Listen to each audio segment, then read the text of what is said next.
안녕하세요. 이야기 성경 시간입니다.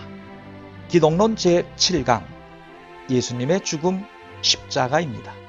성경은 예수님이 십자가에서 죽으심을 말씀합니다.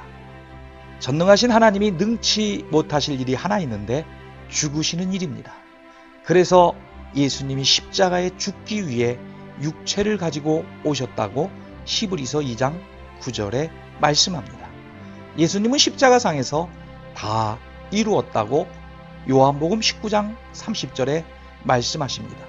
고린도전서 2장 2절에 하나님의 사람 사도 바울은 예수님이 십자가에 못 박힌 것 외에는 아무것도 알지 않기로 작정하였다고 말씀합니다.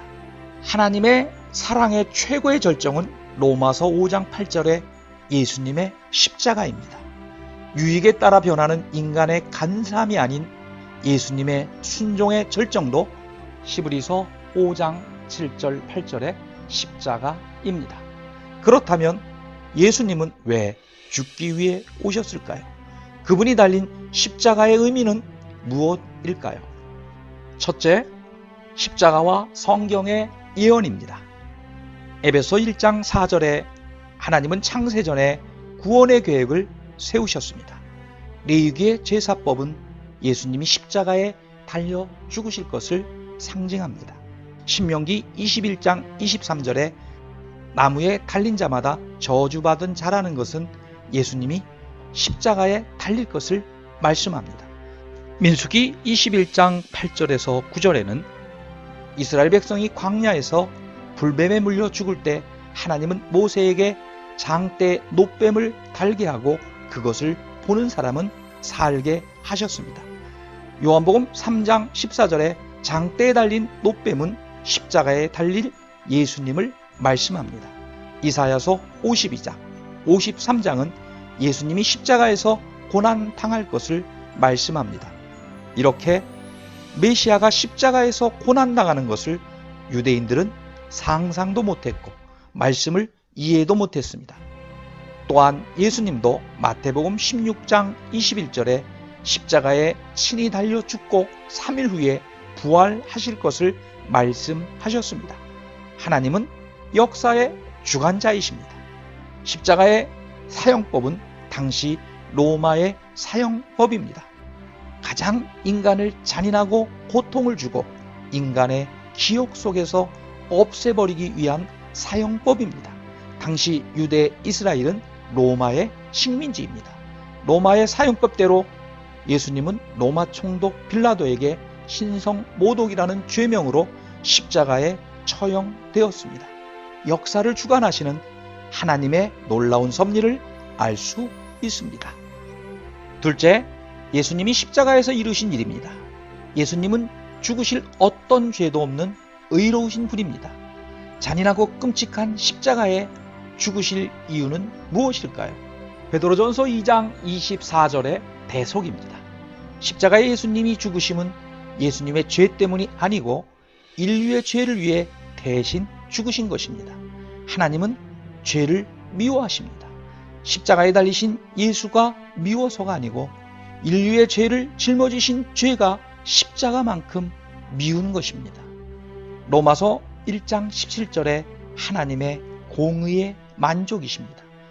하나님의 의는 보좌의 기초라고 시편 89편 14절에 말씀하고 있습니다. 사람의 도덕과 의의 기준에 따라 죄를 지으면 그냥 넘어가든지 숨기든지 아니면 죄에 대한 처분의 방법이 다릅니다. 하나님은 공의롭고 거룩하셔서 죄에 대해 넘어가실 수가 없습니다. 죄 없으신 독생자 예수가 사람들을 위해 대신 죽으셔야 그분의 의롭고 거룩하신 하나님의 공의를 만족시킬 수 있습니다.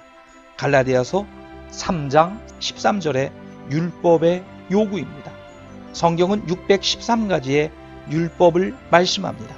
율법을 다 지켜 구원받을 사람은 아무도 없습니다. 로마서 3장 20절에 율법으로 죄를 깨닫습니다. 율법의 요구는 율법대로 죄에 대한 형벌을 받는 것입니다. 그것이 십자가의 죽음입니다. 요한일서 3장 8절에 마귀의 일을 멸하셨습니다. 죄를 짓는 자는 마귀에게 속했는데 인류의 죄를 대신해서 예수님이 죄의 값을 모두 십자가에서 치르셨습니다.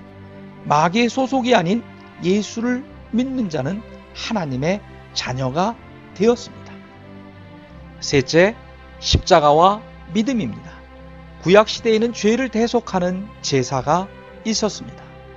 허물이 하나도 없는 소양 비둘기를 죽이는 제사법을 레위기에 말씀하고 있습니다. 흠없는 짐승에게 제사를 드리는 죄인이 손을 얹고 안수하면 그 짐승은 이제 죄를 대신하는 속죄물이 레위기 1장 4절에 된다고 말씀합니다. 이것을 죄의 전가라고 합니다. 짐승이 죽는 것은 죄인을 대신해서 죽는 것입니다.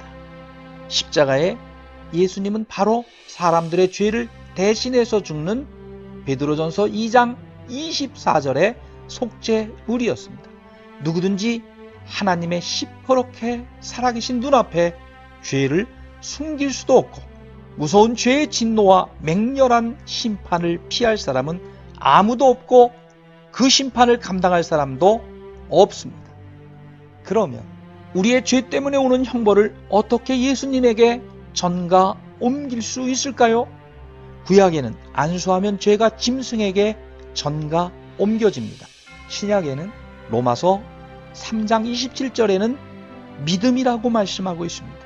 우리가 진실로 예수님의 공로를 믿고 고백할 때 우리의 허물과 죄로 오는 그 무서운 심판은 예수님에게 옮겨졌고 예수님의 흠없고 거룩하고 죄 없으신 의로움과 하나님의 자녀의 권세는 우리에게 옮겨집니다. 우리는 내일이 보장되어 있지 않습니다. 가장 시급하고 급한 일은 진실로 예수를 구주로 고백하는 일입니다. 바로 이 시간 지금입니다. 감사합니다. 구자철 채널이었습니다. 구독해 주심으로 미디어 선교에 동참하실 수 있습니다.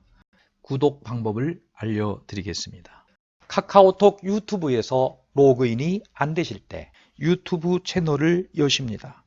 유튜브 채널을 여셔서 검색창에 구자철 채널을 칩니다. 클릭을 하십니다. 그리고 구독을 해주시면 됩니다.